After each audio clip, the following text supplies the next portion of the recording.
Hoy desde aquí, al oír tu voz, te damos gracias, oh Señor.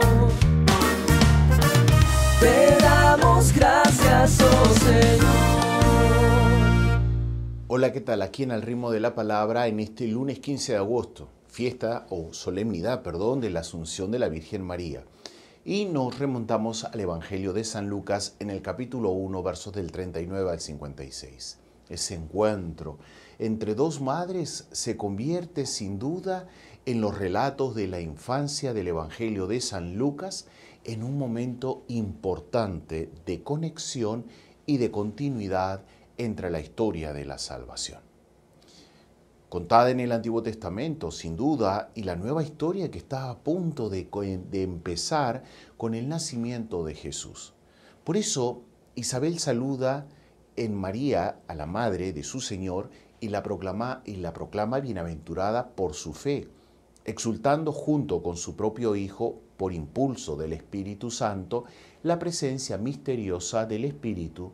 Nos muestra ya que ambas madres forman parte de un mismo plan de salvación, mediante el cual el designio de Dios sobre el mundo encuentra su cumplimiento no a través de las grandes gestas de la historia, aunque sí en su interior, no a través de las grandes intuiciones de los filósofos o de los matemáticos griegos, aunque sí junto a ellos, sino más bien a través de la esperanza de dos mujeres de Israel, que reconocen en todo lo que está pasando una obra que les supera.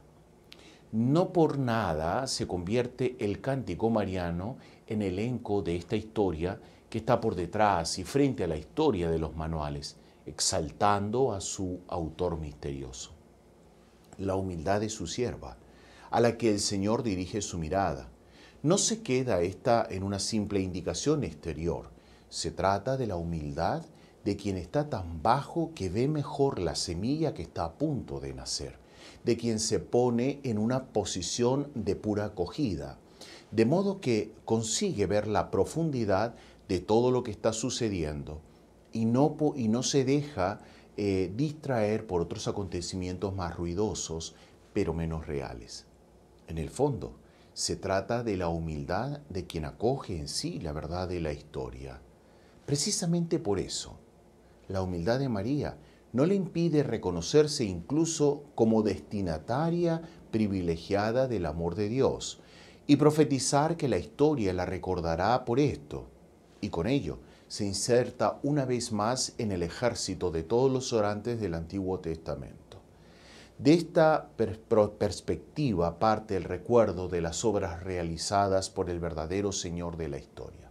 Y esta historia se cumple en la salvación llevada a quienes históricamente no tienen salvación, los humildes, los hambrientos, y en la dispersión de cuantos tienen una salvación confeccionada por ellos a su medida, y por eso no pueden confiar en la obra de otro, como los soberbios, los poderosos, los ricos. Estos dos aspectos que nos presenta San Lucas y que son parte de la historia parecen combatirse recíprocamente. Desplegó la fuerza de su brazo, es una expresión dotada de connotaciones militares.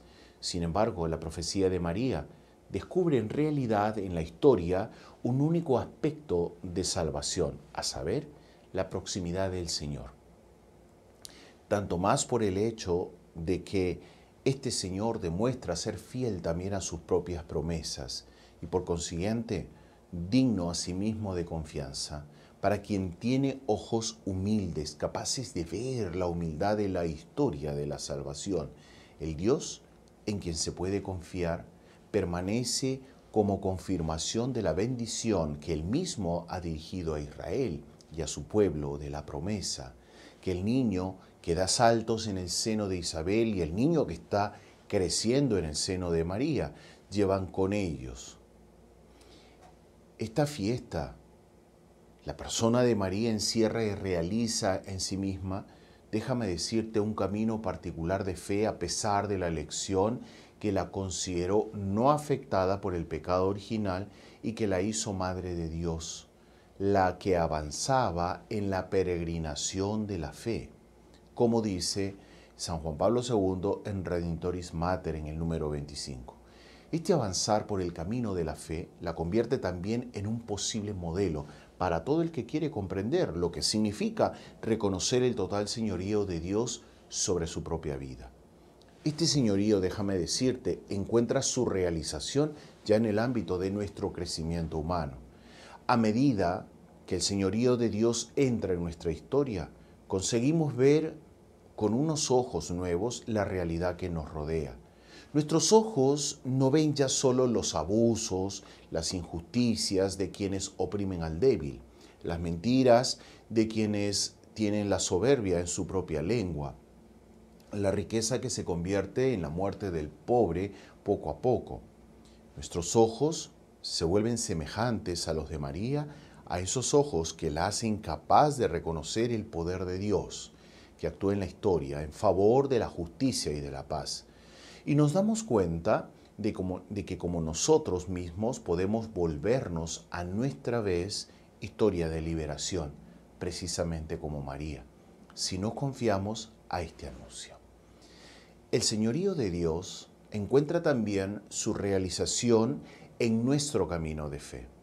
Con María nos damos cuenta de que somos siervos del Señor, llamados a proclamar la obra del Señor y sus maravillas, llamados a engrandecer su presencia en nuestra vida.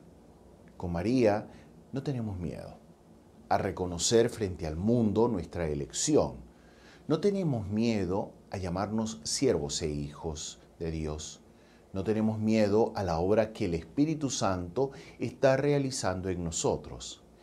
Este camino se realiza a través de la oración, a través del servicio y a través del testimonio, junto con María, que fue capaz de hacer efectivos en su propia carne su oración del Magnificat, su servicio a los otros. La visitación fue antes que nada respuesta a una necesidad de Isabel y su anuncio de liberación. El último anuncio de este señorío de Dios sobre nuestra vida tiene lugar cuando conseguimos comprender que éste no permanece extraño a nuestra corporeidad. Lo podemos intuir ya en el anuncio de la encarnación o sentirlo en nuestra vida a través de la corporeidad de los distintos sacramentos. La realidad de la resurrección, que para nuestra naturaleza humana se vuelve ya eficaz en la asunción de María al cielo, es la última llamada a abandonar a sí mismo nuestro cuerpo al poder del reino de Dios. Hasta nuestro cuerpo, déjame decirte, con sus necesidades ínfimas y con sus deseos más elevados, con sus gritos de tengo hambre y sus te amo, está incluido en el reino de Dios. El cuerpo de María, que llevó en él el cuerpo del Verbo encarnado e hizo frente también al dolor de la historia, se vuelve en su asunción la promesa y la realización del hecho de que nuestros sueños, nuestros deseos, nuestras necesidades no pueden apartarse de la presencia divina que ha tocado nuestra vida. Por eso yo te invito a que repitas con frecuencia y vivas la palabra de Dios en este día, diciendo, el Señor ha mirado la humillación, la humildad de su sierva. Que Dios te bendiga.